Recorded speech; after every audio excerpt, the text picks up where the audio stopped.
A Grã-Bretanha deu ao mundo muitas coisas, mas talvez seu legado mais poderoso não seja algo que a gente possa tocar. São as histórias. Hoje, vamos mergulhar nas vidas por trás de alguns dos maiores nomes da literatura britânica. De romances épicos a peças que definiram o teatro, a literatura britânica tem essa capacidade única de capturar a condição humana.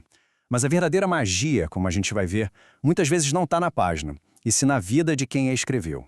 As vidas que eles levaram foram tão dramáticas, complexas e fascinantes quanto as ficções que criaram. Suas histórias pessoais são a chave para entender suas obras. Parece aleatório, né? Mas esses detalhes peculiares pertencem a dois dos pilares da literatura inglesa, e eles nos mostram que por trás do gênio literário existiam pessoas extraordinárias. Vamos começar pelo começo, com Geoffrey Chaucer. Ele não só escreveu histórias, ele ajudou a moldar a própria língua em que elas seriam contadas por séculos.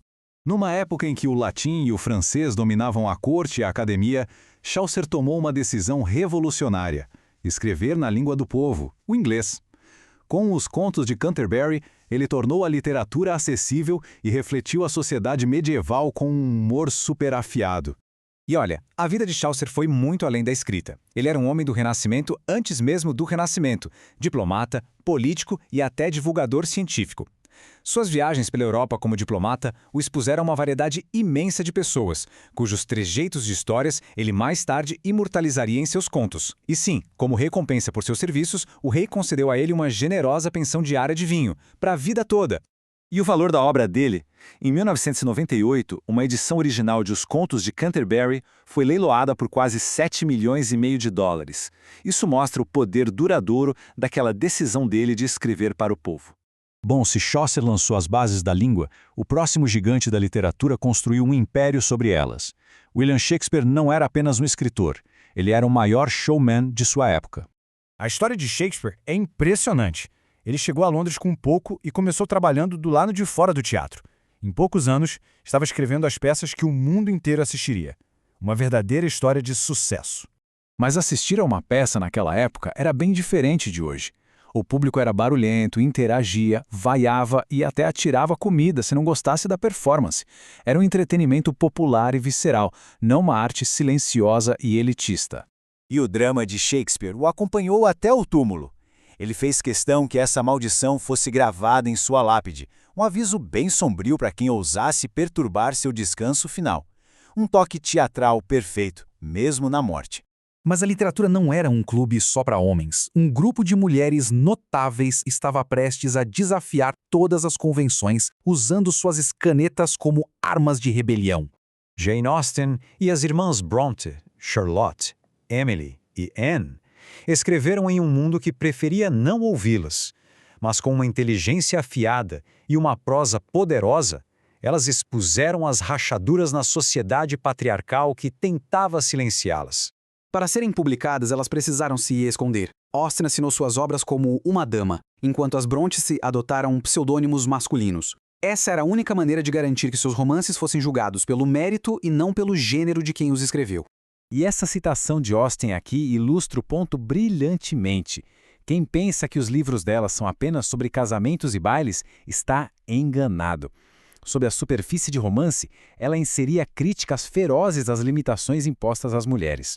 A tragédia não se limitava às suas páginas. As irmãs Bronte morreram terrivelmente jovens, a maioria de tuberculose, e a morte de Jane Austen aos 41 anos continua sendo um mistério, com teorias que vão desde doenças raras até envenenamento acidental por arsênico. O próximo autor não apenas observava a sociedade, ele a colocava no banco dos réus. Charles Dickens usou sua arte como uma arma contra a injustiça social de sua época. Dickens pintou um retrato inesquecível da Londres vitoriana, um lugar de contrastes gritantes, onde a riqueza convivia com a pobreza extrema, o trabalho infantil e a crueldade institucional. E ele escrevia com tanta autoridade e paixão por uma razão muito simples. Essa não era apenas uma ficção para ele. A infância de Dickens foi marcada pela pobreza. A experiência de ter seu pai preso por dívidas e ser forçado a trabalhar numa fábrica aos 12 anos o assombrou pelo resto da vida. Essa dor e humilhação não foram apenas combustível, foram a fonte da empatia visceral por personagens como Oliver Twist e David Copperfield, dando às suas histórias uma autenticidade que chocou e mobilizou a nação. Então, qual é o legado duradouro de todos esses autores? É a criação de mundos e, acima de tudo, de personagens que se tornam imortais. Talvez o exemplo mais famoso disso venha de um autor posterior, Arthur Conan Doyle. Conan Doyle criou Sherlock Holmes, um personagem tão brilhante e real para os leitores que ele transcendeu as páginas. Holmes se tornou um ícone cultural, provando o poder que esses autores tinham de criar figuras que vivem para sempre na nossa imaginação coletiva.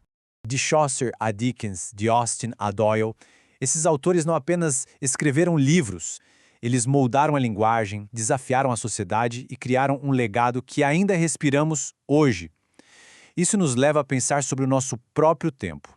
As palavras deles ecoaram por séculos. Que histórias nós vamos contar nos próximos?